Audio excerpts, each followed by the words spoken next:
They make a lot of money. It's a hell of a group. How are you? Pleasure. Mr. President. Nice to see you, yes. These are the greatest executives in the country, in the world. Nice to see you. It's a great honor. These are among the greatest executives anywhere in the world, so it's an honor to have them with us, and I think they'll be very happy about what we have to say. I thought I'd start by announcing two things. This is the gold card that, as you know, the Secretary of Commerce and myself and some others have been working on for quite a while. And Howard, how much have we sold in a few days? $1.3 billion worth in a matter of a couple of days. That's essentially, it's the green card on steroids. And it's a pathway. And it's been an amazing thing. And as you know, millions of people pour into our country from the border. And not anymore, they don't know, nobody comes in actually anymore. But under the Biden administration, 25 million people came in. And they came from prisons and mental institutions, and they were drug dealers, and all sorts of people came in that shouldn't be here. They came from the jails all over Venezuela, all over the world, the Congo. And now when they come in, they have to pay $1 million. And we've had a tremendous surge, and you're going to be happier than anybody because when you go to Harvard and the Wharton School of Finance and all of the great schools and you want to hire somebody and then you find out that, I'm sorry, they can't stay in our country for more than 24 hours. They graduate from the top schools.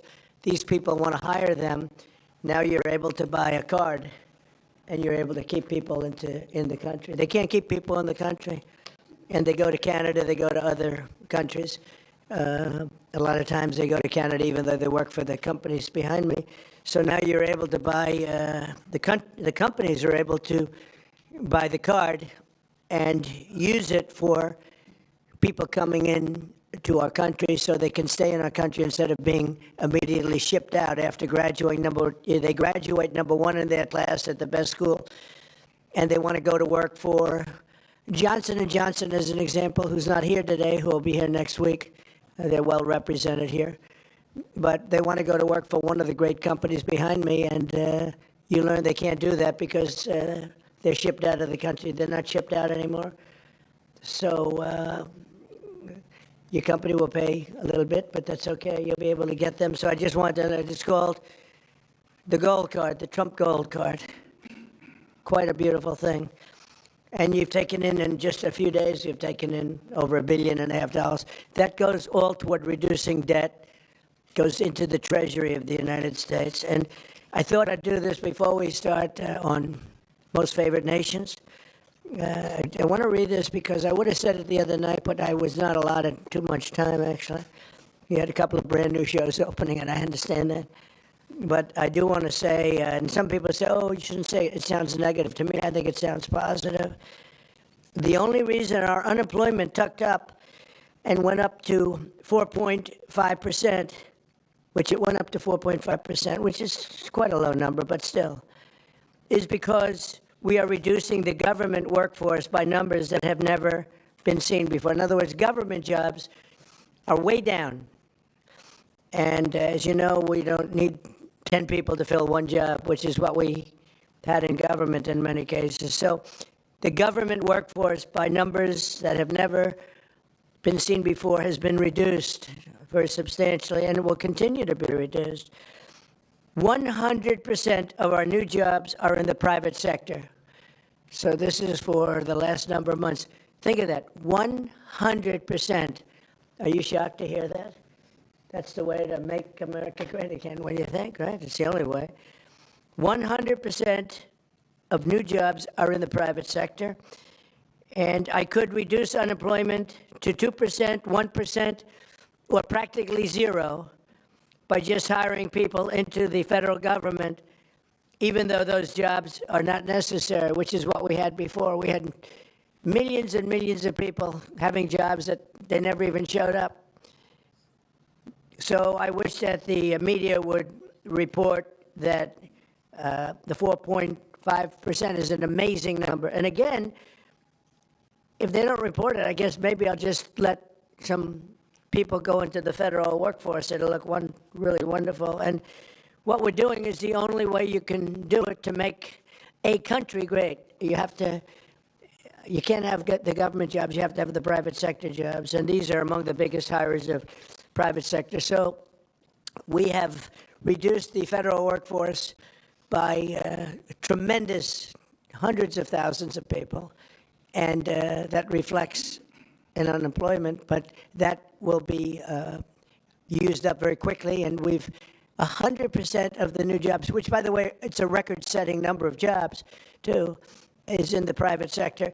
And I think that'll get even stronger when these buildings being built all over the country, of which they're building some, too. But AI and auto plants and everything else, they're being built all over the country. When that happens, your numbers will be even better. But I would like you to report it the way it is. We don't do the federal workforce jobs. We're reducing that very substantially.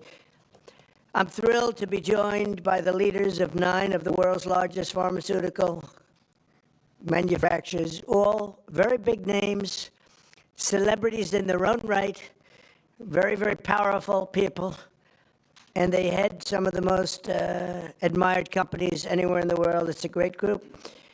To announce that they've agreed to offer many of their flagship drugs, really all of their flagship drugs, At heavily discounted, most favored nations prices in the world.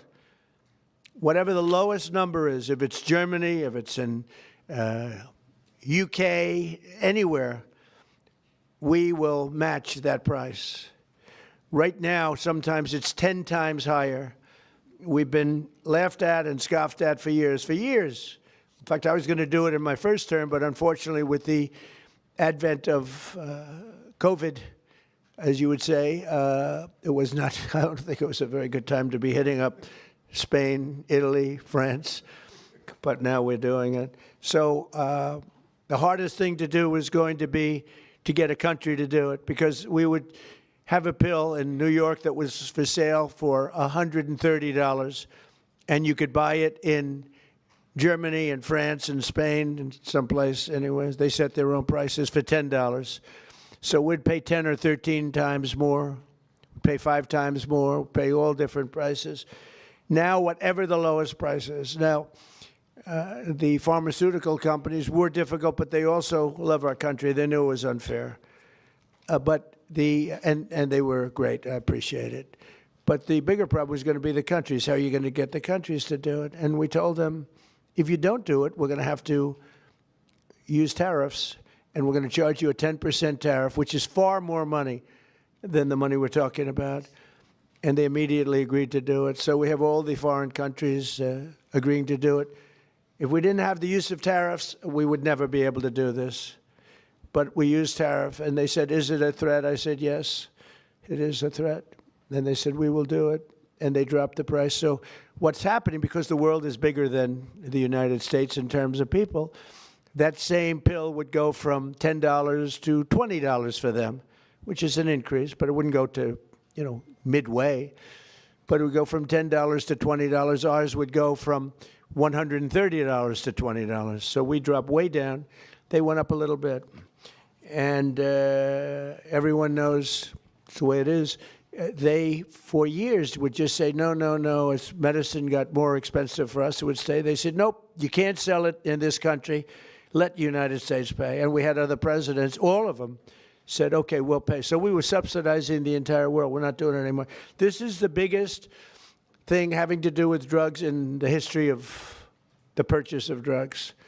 And I don't think the maybe press will treat it as a story. This is the biggest front page story that you'll ever see. This is a huge bearing, too, on the healthcare, because a big part of healthcare is drugs, pharmaceuticals, right, Oz?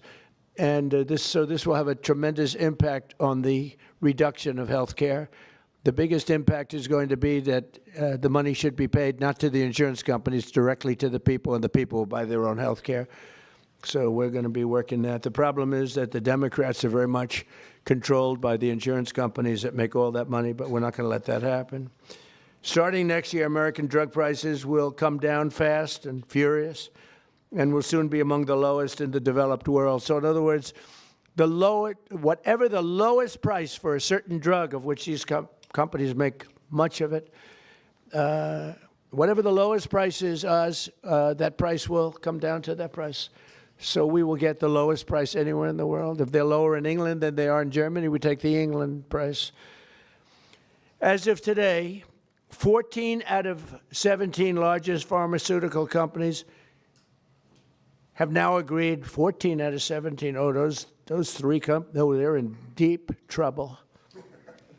But actually, they've agreed because I think those three companies are coming in at a different time next week. So they've agreed. Johnson & Johnson is one of them, right? After the holidays. Why? They couldn't do it faster? No, we're going to be talking about Trump RX. Oh, okay. Trump RX. Trump RX is doing well. As of today, 14 out of the 17 largest pharmaceutical companies, but they've all agreed, have now agreed to drastically lower drug prices for their American patients, for the American people and patients. This represents the greatest victory for patient affordability in the history of American healthcare by far, and every single American will benefit. So this is the biggest thing ever to happen on drug pricing and on healthcare. This will have a tremendous impact on healthcare itself. I want to thank Sanofi CEO Paul Hudson. Paul? Hi, Paul. I hope they have you in some order. I'll be checking. Alphabetical, yes, but Okay, well, we'll do the best we can. Thank you, Paul. Great company, by the way. Novartis CEO Vas Narasimhan. Thank you very much, Vas. Great job. Genentech CEO Ashley Megaragri. Where are you, Ashley? How are you? Hi. Thank you very much. Great companies. Behringer Inc. President John Michael Bors. John Michael, thank you very much. Gilead CEO Dan O'Day. Dan? Thank you, Dan. Great job. That's a good company. Bristol Myers Squibb Executive Vice President Carrie Gallman.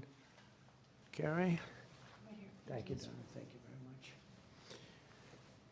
GSK CEO Emma Wormsley. Emma?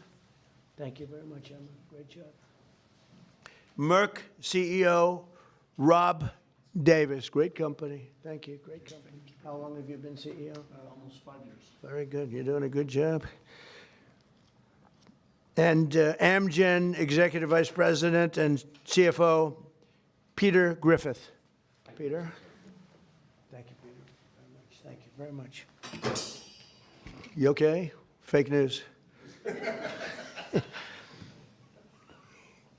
We want you to be healthy. Are you all right? The camera's not okay, but she's okay. That's more important. We have good medicine for you. If you need some medicine, one of them can take good care of it. We're also joined by Secretaries Robert F. Kennedy, Jr., Howard Lutnick, Ambassador, and really some incredible ambassadors, Administrator of the Centers for Medicare and Medicaid Services, Dr. Mehmet Oz, and the FDA Commissioner, Marty McCary. They're doing a phenomenal job. Thank you. Thank you, fellas. Good job. For decades, Americans have been forced to pay the highest prices in the world for prescription drugs by far, not just a little bit. We were like a whipping post, the United States, and it's just been 4% of the world's population. We have 4% of the world's population, and consumers pay only 13% of all prescription drugs, yet pharmaceutical companies make 75% of their profits. Think of that. So we have 4% of the population, 13% of prescription drugs, and yet the people behind me, who are wonderful people, make 75% of their profits from the American customer. So they understood that better than anybody, that we have to do something. That's why I signed an executive order instructing my administration to do everything in its power to slash prescription drug prices for Americans while getting other countries to pay more. And we don't want more, we want this fair. We want to pay the same thing. They used to blame it, remember, on research and development. And I said, well, research and development for everybody. and everybody understood it. As a result, the United Kingdom's National Health Service agreed to pay the fair share for prescription drugs for the first time in 26 years, and we expect other countries in Europe will do the same. And if they don't, we're going to put tariffs on them, and we'll get the same amount of money, plus we'll take a nice return on the money. We signed historic agreements with Pfizer, Eli Lilly, AstraZeneca, Novo Nordisk, and EMD, Serrano, to reduce prices by 300, 400, 500, 600, and even 700%, and sometimes even more than that. I remember when I had a news conference in my first term, I was the first president that reduced prices from the beginning of my term to a year, from January to December, 0.25%. And I thought it was the greatest thing because it's the first one in 28 years. Now we're talking about numbers that are so incredible. 0.25%. Think of that. I was proud of it because it hadn't happened in 28 where drug prices went down. Well, now you're going to see numbers that nobody would believe possible. Think of that. 500, 600, 700, 800%. Today we're building on these accomplishments. The companies assembled in this room have agreed to offer all of their drugs to Medicaid and most favored nations pricing. You're going to get most favored nations pricing, meaning they're going to pay our country the lowest price paid anywhere in the world. And they will list their most popular drugs on TrumpRx.gov. TrumpRx.gov. And I didn't name it that. Somebody named it that.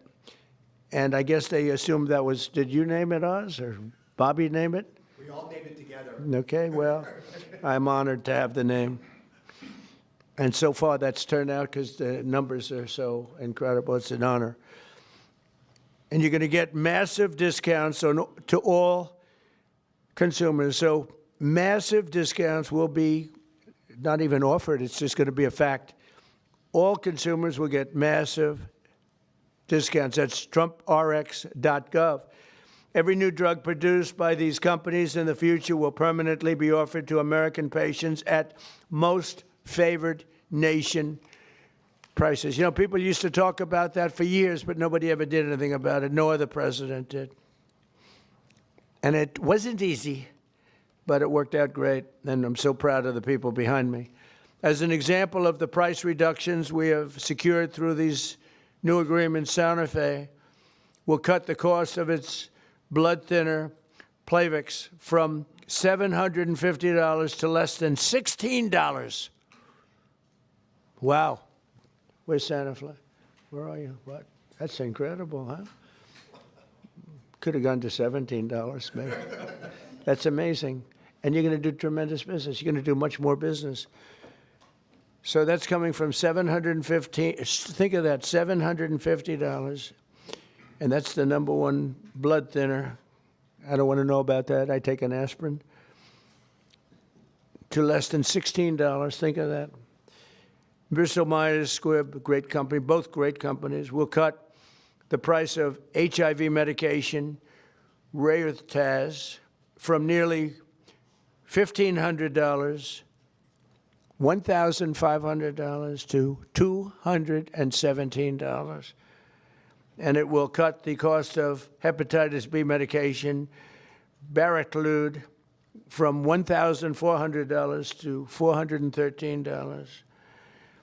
Gilead will cut the hepatitis C medication, Epclusa, from nearly $25,000 to less than $2,500.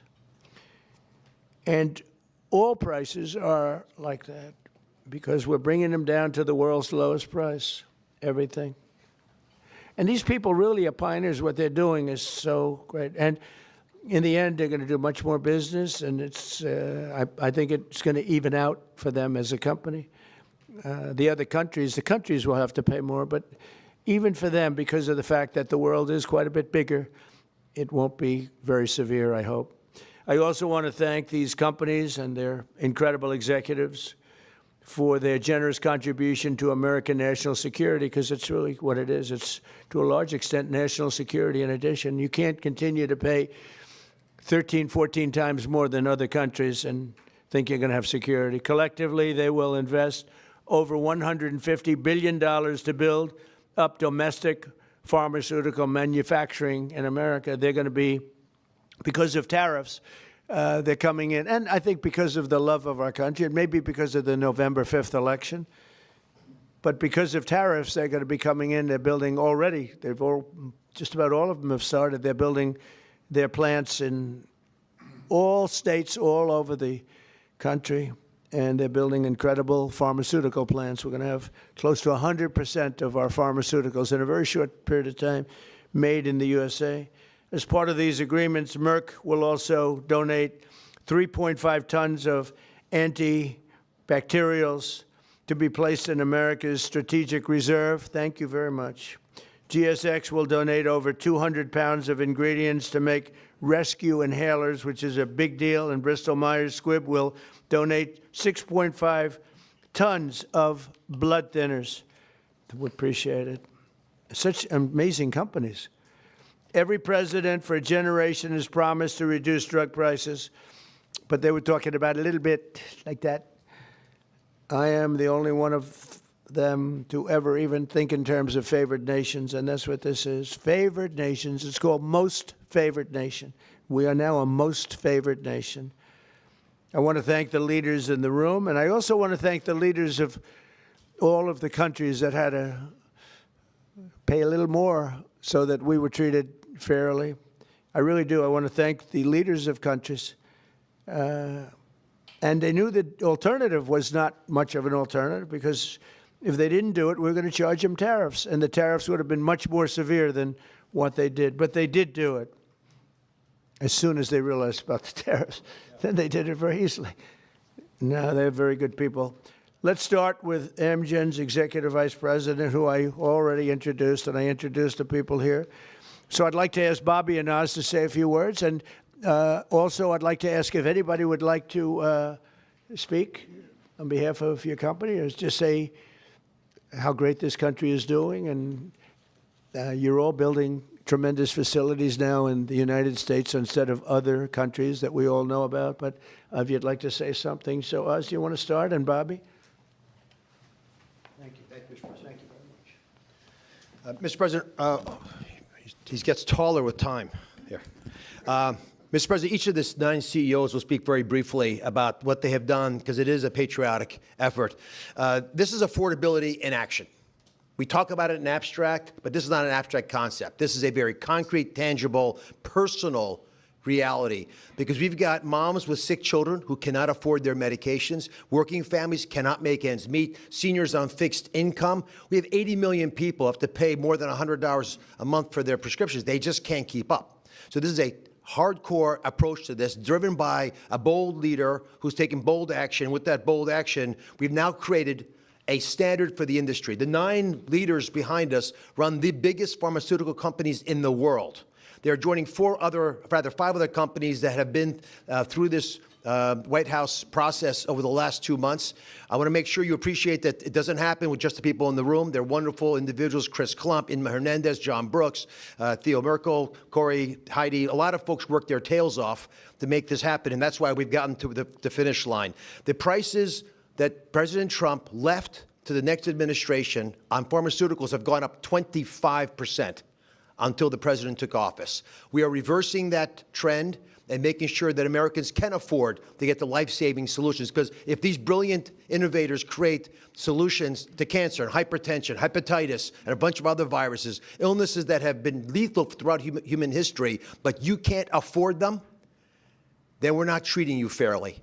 And that's why what the president has done is so critically important. He mentioned quickly the amount of money that they've contributed towards our strategic stockpile and to building in this country. But fundamentally, the health of the American people will benefit because this president took bold action. And from my personal position, I couldn't do anything I do without Secretary Kennedy, who just does not take no for an answer and will call me even more than the president does to make sure things happen right. Mr. Secretary. Even more. That's not nice. I don't think that's true.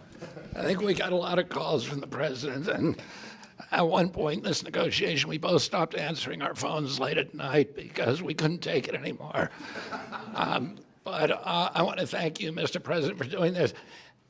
President Trump, when he was up here a moment ago, talked about how historic this is and how every one of the news outlets in here ought to have World War III size headlines about this. And I was reminded about how astonishing this achievement is. A couple of days ago, when one of my sons, 29 years old, very, very left-wing Democrat, and disagrees with a lot of the policies of this administration, he called me and he said, "Dad, I want to tell you how proud I am about this. This is the best achievement that could happen to our country. This is something Bernie Sanders has been clamoring for 25 years. Elizabeth Warren has been clamoring for. Joe Biden promised the American people. President Obama, President Clinton all promised to do this for the American people. All of them expressed their outrage, their indignation that we are paying 1/10 in some cases the price of drugs that they're selling in Europe. We developed them here. We manufactured some of them in New Jersey. We were paying $1,300 for a drug manufactured in New Jersey. The same drug manufactured in the same plant was being sold for $88 in London. And everybody recognized how unfair this was. We were paying for all the innovation in this country. And yet, the rest of the world was free riding on it. And President Trump told me and Dr. Oz at the beginning of this term, this is what I want you to do. And he leaned on us. I think both of us were very skeptical at that point that it could be done. But I would say this is a miracle, and I'm very grateful to all the CEOs who saw the sense in this, who understood the injustice and the unsustainability of the system, and who put public health, and particularly the public health of Americans, ahead of some of their other priorities. And all of them came to the table, and President Trump asked us to do three things. One, to deliver the lowest prices in the world and make this affordable for Americans. Number two, to do it in a way that we would not hurt innovation, that we would keep America as the incubator and the dominating force in innovation around the world. And three, to bring drug manufacturing home to this country. I can tell you by the end of this term, 95% of the drugs we will have MFN. In other words, Americans will be paying the lowest price in the world, or 95% of the drugs. You talk about affordability, people are talking about affordability. Nobody has done anything for affordability greater than this. So I want to thank you, President Trump, for your leadership, for your vision, and for your relentless harassment of us to make sure this all got done. And I really want to just thank all of the CEOs, all these companies, for coming to the table in good faith, working out a very, very pragmatic agreement that allows them to continue to do the innovation that is going to save lives and alleviate suffering around the world, and do it in a way that is more fair to the American people. Thank you. So we're going to, no, yeah, Howard first. So this is an example of what President Trump does. It's the entire administration, the whole government working together. Bobby and I met at the beginning of the administration of how we could work together to bring drug prices down, as the president instructed, and bring manufacturing home. So they've said they're going to have 95% of the drugs be at the lowest price in the world. And when we walked in, and the president walked in, we were making about 16% of our drugs were being made in America, right? And we are having hundreds, the people behind us are committed hundreds of billions of dollars to bring their manufacturing here and bring their research here. And that employs Americans and keeps our drugs produced safely. You want to know when you take that drug is made in America, overseen by the FDA, and it is safe. So the president not only is driving prices down, he's doing a 1-2 punch of bringing production here. And the third thing he's doing is when you take that drug, you know it was made in America, protected by Americans, and it's safe. And I can't be more proud. I think this is the most impressive thing I've ever seen, because none of you, and maybe even none of us, thought this was possible. Only President Trump, he knew it. He drove it, and he has delivered it here today, and I can't be more proud to be standing next to him because this is delivering for America. Thank you. Very good. We'll start with Amgen. It is alphabetical. If you'd like to say something, feel free to do that. They're all going to say something short, so go ahead. Good. Well, you go ahead, Yes, thank you, Mr. President. please. Mr. President, To the podium. to the podium, here we go. Well, I'm going to move it back up, get taller again. Mr. President, thank you for the opportunity to work with you to improve the affordability of medicines for American patients. Amgen recently launched Amgen Now, a direct-to-patient option for Repatha that cuts out PBM middlemen and significantly improves affordability for people who are uninsured, facing high out-of-pocket costs, or paying on their own. Repatha will also soon be added to TrumpRx.com. A U.S.-based pioneer for more than 4 decades, we've invested more than $40 billion in U.S. research and manufacturing since 2018.